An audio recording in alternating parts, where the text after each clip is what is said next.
Hello everyone, welcome, and yes, finally the sex update has arrived. Sextans is joining the squad and she is actually one of the most important support units in the game because she doesn't just help the electric team, she is foundational for two completely different archetypes at once. And by that I mean she is also the core unit to kickstart your melee team for future, and trust me, that team is insane in CN right now. So today we are going through all of her kit, Vertebrae, weapon, build, where she fits on your roster, how to actually play her, and what your pull plan should look like. Before we get into it, I'm just gonna say it right now, I will mainly recommend pulling for Sextans, but with an asterisk on it. And that is with the consideration that the next banner is possibly Alter Groza. So if you don't have the resources to make sure that you can pull for Alter Groza after pulling for Sextans now, I would highly recommend skipping and saving only for Alter Groza next and maybe get Sextans in a later rerun, because Alter Groza is by all means way higher priority than Sextans right now. Just keep that in mind and decide accordingly.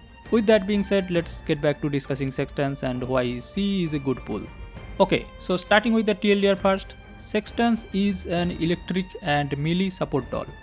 That dual typing matters a lot with her because basically she is built from the ground up to boost these two entirely different kind of teams at once. At baseline, she is your classic support package. She has team-wide stability damage buff, of course the whole electric team specializes in high stability damage, and then also a big chunk of team-wide electric, melee or blade type damage amplification, healing, electric tile generation, and she also debuffs enemies to just make your hitters do more damage. Very good support capabilities indeed. But she doesn't lack in damage either and is a legitimate sub DPS even at low investment. And at high investment like V6, especially in the melee team, she can become the hyper carry of the team.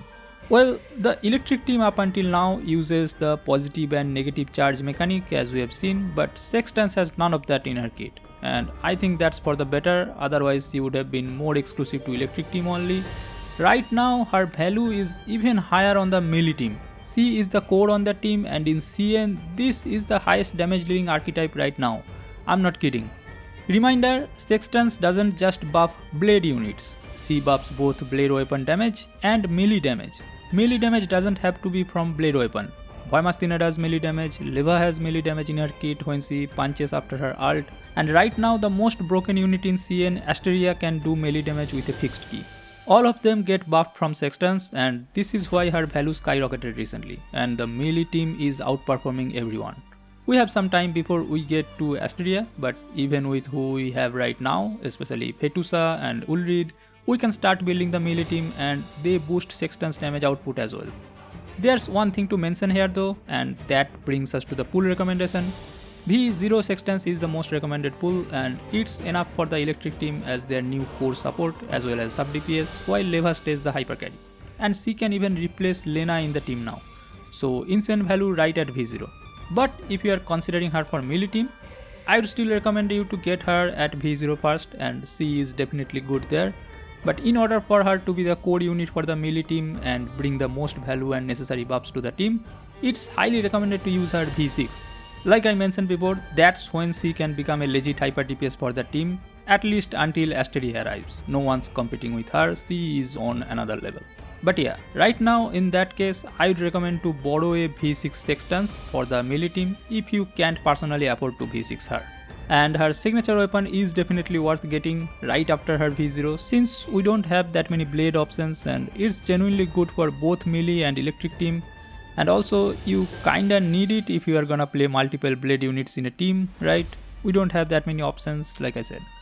So that's the gist of it. Basically I think I'm also just gonna get her V0 R1 for now and save for Alter Groza next. Okay, let's go through her actual skills now. I'm gonna start with her passive this time. This is genuinely the most important part of her whole kit. Flat plus 10% damage for every blade weapon doll on your team, plus bonus movement for electric and blade dolls. She gains Rigor Sanguis whenever any enemy anywhere dies or gets stability broken. Doesn't have to be hard kill. With bonus stacks based on enemy rank, like 2 stacks for elite enemy and 3 for boss. This Rigor Sanguis is her self buff resource. Gives her plus 5% crit rate per stack up to 50% at base and 75% at V6.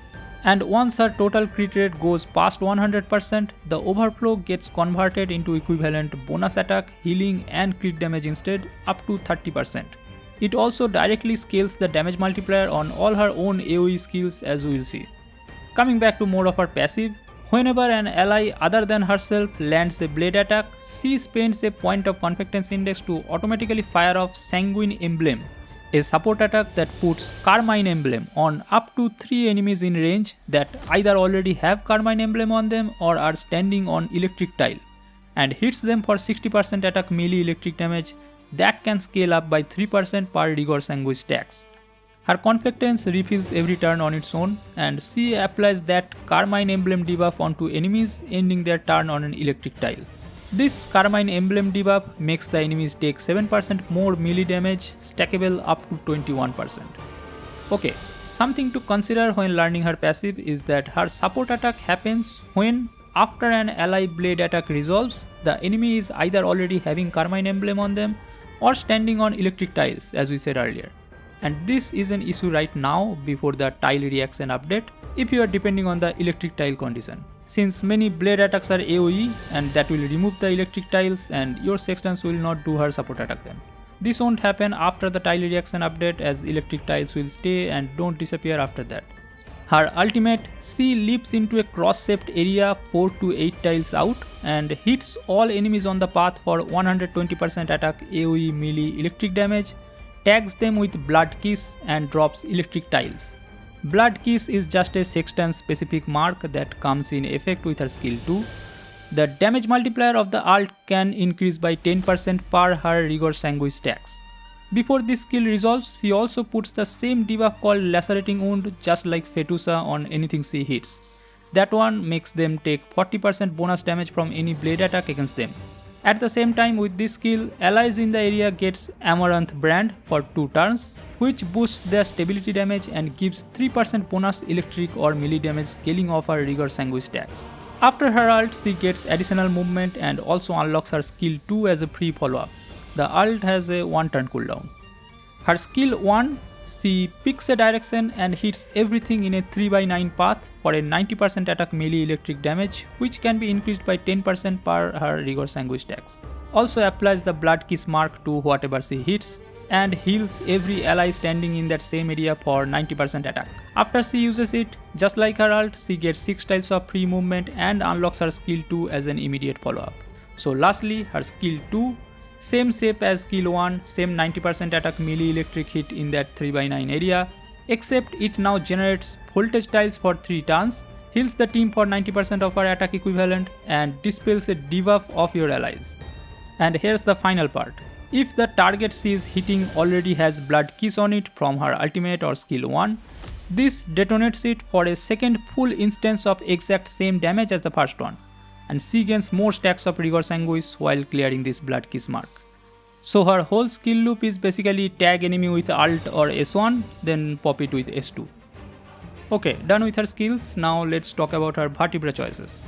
Honestly, as I said before, most recommended pulling and stopping point is just V0. No need to go further unless you are going for V6, it's not worth it. V0 is a complete unit with massive value for electric team and your starter for the melee team. The middle vertebrae are all just a slow climb, and V6 is where the actual spike lives. Free Rigor Sanguine stacks at battle start, higher crit cap, higher conversion cap, Sanguine Emblem's damage multiplier jumps way up and starts ignoring a chunk of enemy defense, and also stops costing confidence index entirely.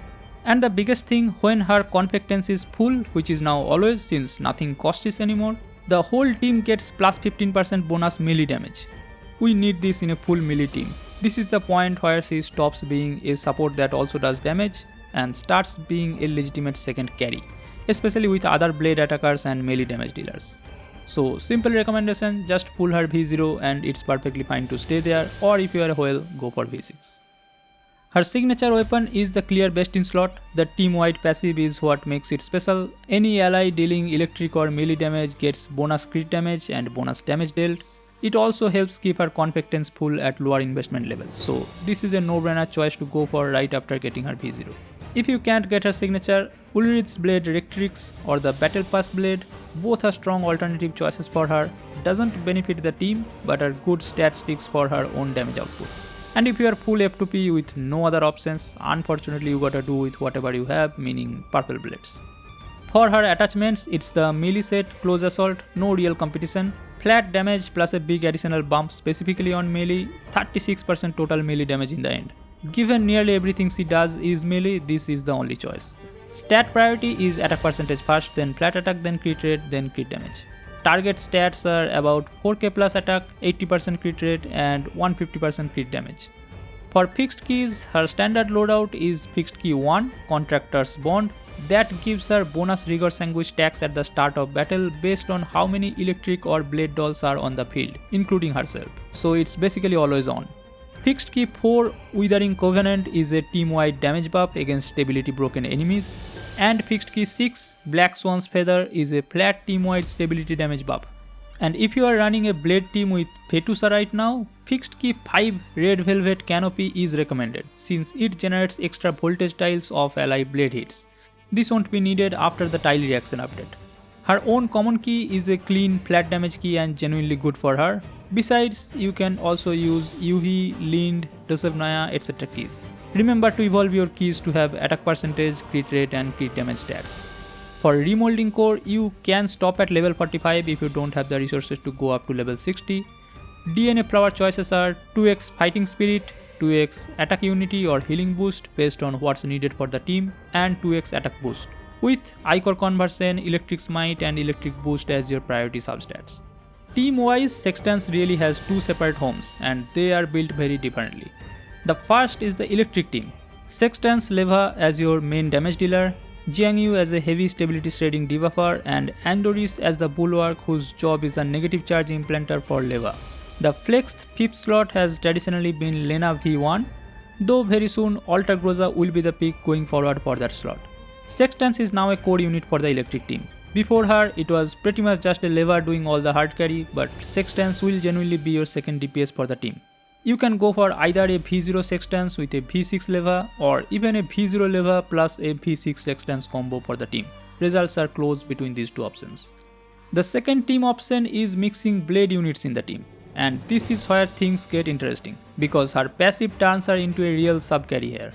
Right now you can mix electric with a blade unit like either Ulrid or Fetusa here for a hybrid team, and it's a perfectly functioning team comp. You can make a physical hybrid blade team with Ulrid plus Vaimastina, Yuhi and Cyan.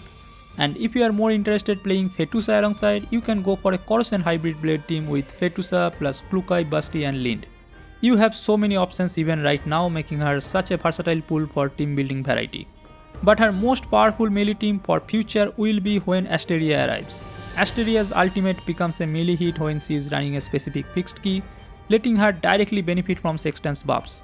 Plus Lorelei or Yuhi for generic support, Fetusa for the blade unit and 5th slot Alter Groza of course. This is a comp where Sextans will be putting up numbers that rival a dedicated main damage dealer, especially once she is V6 and those procs are free. Her personal skill rotation is extremely simple once you understand why it works. It's ultimate into skill 2, then next turn skill 1 into skill 2, and then repeat that for the full fight. It doesn't change from V0 to V6. The reason that loop exists is both her ultimate and her skill 1 unlock her skill 2 as a free follow-up action and grant extra movement, so every single turn you are getting 2 hits and a reposition. Whichever opener is available, both can tag the target with blood kiss, then immediately detonate it with S2 for the bonus hit and more stacks, heal your team, drop electric tiles and clear a debuff along the way. It's a simple to understand loop. Her Confectance refills on its own every turn and only gets spent on her support attack, so you really don't need to manage it. The main thing to actually pay attention to is turn order in the team. She wants to act early, so her buffs, her ultimate's electric boost, the stability damage buff are already up before your damage dealers go off. And remember, she is extremely mobile even before her skills grant bonus movement, her base mobility is also high, so positioning her aggressively isn't usually a problem. So the team turn orders kinda look like these as shown for both electric and blade/melee teams. Alright, final verdict. Sextans is a strong recommended pull for how much value she provides. She is kinda electric team savior and separately one of the best and core pieces in the melee archetype too. Getting that kind of multi-team value out of a single pull is rare nowadays, not gonna lie. And she is so cool looking as a waifu pull as well, no complaints there. So V0 is already complete and more than enough if you just want a strong electric team support. Go get that without overthinking it, especially if you already got Leva or other electric dolls invested. If you are chasing her ceiling as an actual damage dealer in a blade team or want to maximize the electric team further, her signature weapon is the very next priority after V0. And V6 is where the real payoff lives if you are willing to spend that far. Standard logic applies here as well, just go V0 or go all the way to V6, don't get stuck in the middle. And if electric and blade content just isn't your priority right now, or like I said in the beginning, you don't have the resources to go for Alter Groza, then keep saving and you can skip her. That's fair and is my recommendation as well. But if you can, most of you are going to get real use out of at least the V0 pull. And that's the full breakdown on Sextans. Genuinely one of the more interesting supports we are getting, mostly because of our multi-team role with completely different archetypes. But do let me know in the comments, are you pulling her for her electric team, the blade team, or is she the character that finally gets you into both? Or not, you are too poor right now and need to save for Groza. Drop your plans below. I think I have enough saved up for getting a V6 Alter Groza and I'm planning to. We'll probably stream that pull session when she drops, but for now I am likely going for V0 R1 Sextans. I want to build my own melee team. If this video helped you out even a bit, leave a like and subscribe, hit the notification bell, the hype button, and if you want to support the channel further, join the membership or send a super thanks. Thank you so much for watching and I'll catch you in the next one. Goodbye.